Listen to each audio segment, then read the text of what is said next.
Ils ont créé le poste de scientifique en chef sur un modèle hybride. Ça existe depuis 50 ans en Angleterre. C'est un modèle britannique, c'est vraiment anglo-saxon.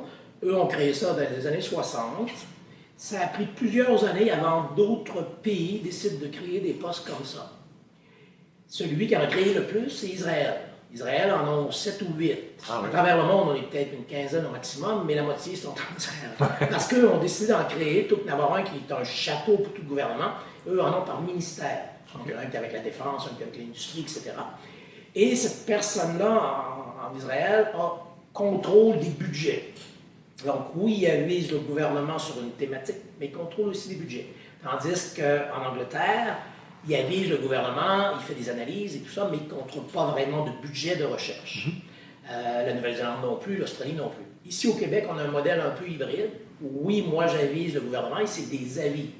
Moi, je donne des avis, puis s'ils ne veulent pas le suivre, ils ne le suivent pas. C'est pas conditionnel. Mais en même temps, je préside aussi les 3 fonds de recherche du Québec. Il y a un aspect d'avis, il y a un aspect aussi de programmation de la recherche.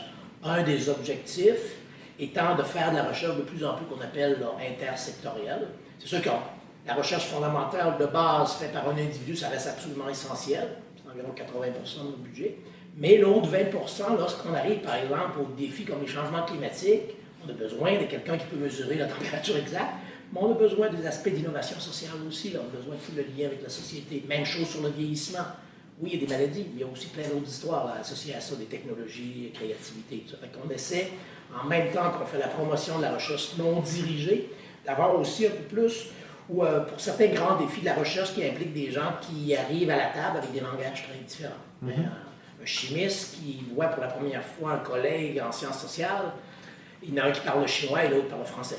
Et ils ne se comprennent pas du tout. Et au début, ils se traitent un peu d'imbéciles de part et d'autre. Mais après, lorsque tu commences à comprendre l'autre, ben, tu dis, ah, là, c'est là, ça pourrait aller plus loin, je pourrais aller plus loin dans mon histoire. Mais c'est certain que c'est pas simple à changer, puis c'est pas tout le monde qui veut le faire, puis c'est correct aussi. Mais le rôle de scientifique en chef, c'est un peu ça, vraiment de donner des avis au gouvernement du Québec sur différents sujets. Et à chaque fois, bien sûr, moi, je suis spécialisé du côté neurosciences, c'est mon domaine de recherche, mais c'est bien évident que quand on reçoit, par exemple, des demandes du côté radicalisation, immigration, ben là, je fais appel à mes collègues, là, parce que c'est pas mon domaine. Oui, c'est ça. Mais ça, c'est l'aspect intéressant du travail, c'est qu'on est exposé à tout. Vous parlez d'avis au gouvernement. Est-ce que c'est des avis qui sont sollicités ou vous pouvez donner des avis? Il y a les deux. Okay. Il y a les deux. Des fois, dépendamment aussi des patrons.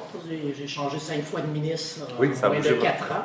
J'ai changé 5 fois de sous-ministre aussi, de réorganisation beaucoup. Donc, il y a toujours une question de personnalité. Il y a des façons de faire qui sont plus formelles.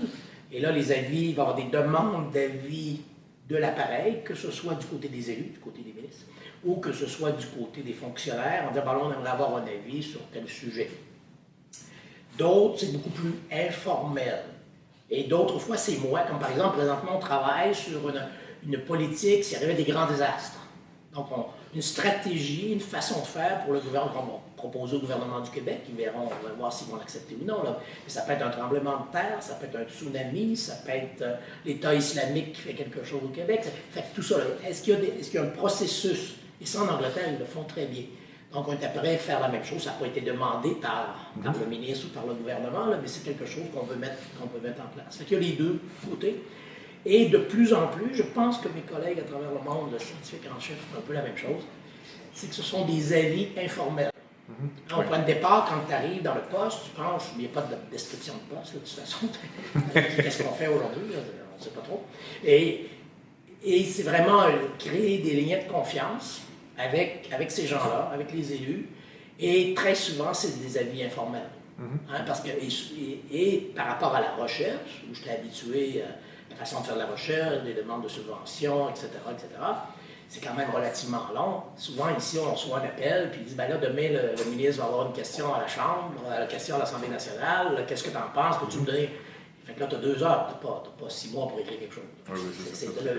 Les échéanciers sont très, très, très différents. Et ça change continuellement. Fait que mais c'est ça qui est intéressant aussi dans le travail. C'est un peu le travail.